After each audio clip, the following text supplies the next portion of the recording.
பணியாளர்களுக்கு வீடு, காலை உணவு, மருத்துவ காப்பீடு உள்ளிட்ட 6 புதிய திட்டங்களுக்கு அமைச்சரவை ஒப்புதல் அளித்திருப்பதாக நிதியமைச்சர் தங்கம் தென்னரசு தெரிவித்திருக்கிறார்.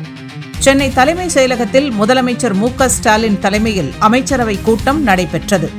இதில் துணை முதலமைச்சர் உதயநிதி ஸ்டாலின், துரைமுருகன், கே.என். நேரு, தங்கம் தென்னரசு உள்ளிட்ட அமைச்சர்கள் பங்கேற்றனர். பின்னர் செய்தியாளர்களை சந்தித்த தமிழக நிதியமைச்சர் தங்கம் தென்னரசு, வீடு இல்லாத தூய்மை பணியாளர்களுக்கு வீட்டு வசதி வாரியத்தின் மூலம் 30,000 வீடுகள் கட்டித்தரப்படும் என்றார்.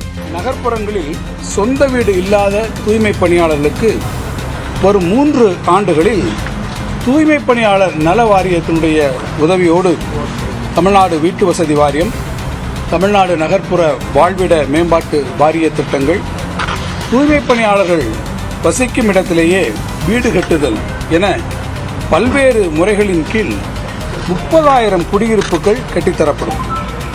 கிராம பகுதிகளில் வசிக்கும் தூய்மை பணியாளர்களுக்கு கலைஞர் கனவு இல்லம் திட்டத்தின் கீழ் இந்த வீட்டு ஒதுக்கீட்டில் முன்னுரிமை வழங்கப்படும்.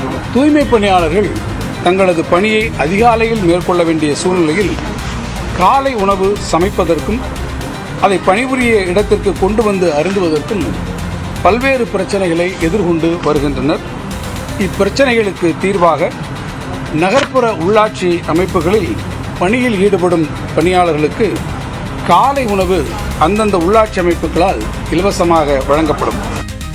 அரசு உங்கள் மீது கொண்டிருக்கக்கூடிய அக்கறையின் மனதிலே வைத்து பொதுமக்களுடைய நலனை கருதி அதேபோல உங்களுடைய மற்ற கோரிக்கைகளெல்லாம் மனதிலே வைத்து நீங்கள் உங்களுடைய வேலை நிறுத்தத்தை விடுத்து பணிகளுக்கு திரும்பி அந்த பணிகளை ஈடுபடுத்த வேண்டும் என்று நான் அரசின் சார்பாக மிகுந்த அன்போடு கேட்டுக்கொள்கிறேன்.